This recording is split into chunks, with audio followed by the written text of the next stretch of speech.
Since it's halfway to Halloween, today we're looking at Trick, a Halloween-centric 2019 slasher thriller movie directed by Patrick Lussier and starring Omar Epps.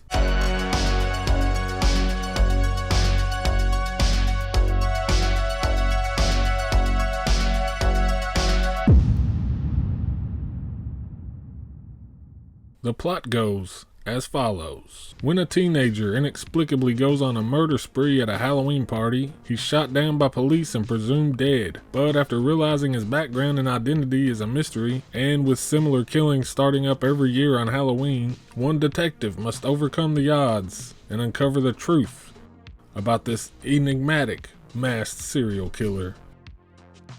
This movie has some pretty hefty names attached to it.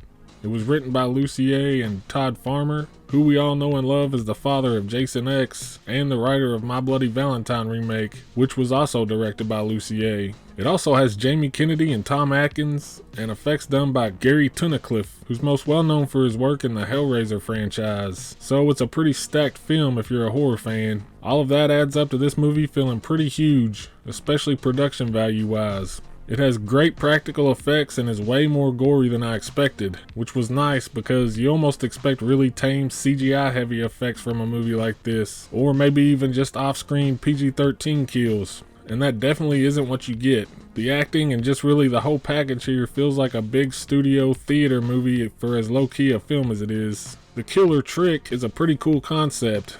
He almost feels like a love letter to Michael Myers. He's a pretty big mystery the entire film. His motives are completely unexplained. After what happens at the beginning of the movie, you aren't even sure if it's the same kid, which adds a whodunit aspect to the movie. And the idea of a masked slasher movie villain who doesn't stick to the same mask, but instead switches around to different Halloween costumes every year is pretty cool. He isn't a brute force killer, but more like a ninja. He sets traps, stealths around and catches people off guard, and disappears like he's freaking Batman. If this movie had done better, I have no doubts we would get a sequel because he seems almost built for franchisability in mind. The biggest problem I think this movie has isn't even the story, it's how it's been packaged and marketed. This movie is hard to call horror. Obviously the creators love horror. A lot of the last names of the characters are homages like Meeks, Reddick, Mendez, Green, Wan, and Gunn. Aside from that, the Halloween vibes and the casting, and most of all the masked killer definitely make an argument for it being a slasher movie, but the structure is of a crime drama. This isn't something I was super surprised about, but I knew the writer and director's other works. Even My Bloody Valentine had almost an action movie tone, but it was still structured like a slasher movie, a killer stalking victims. This movie is cops investigating an elusive criminal, and everything plays out more like an episode of CSI. Almost all of the tension is from the thrill of the cop chasing the bad guy, as opposed to the horror of the killer stalking his prey. That doesn't make it a bad movie. It was really well made, and I personally loved it. But it was presented to me everywhere I've seen it as a Halloween-y slasher movie, and it does have aspects of that. But if you go in expecting something more like Halloween and less like Dirty Harry, you're probably gonna leave feeling burned. Another thing I wasn't huge on is that there are quite a few leaps in logic the movie took for the sake of the story.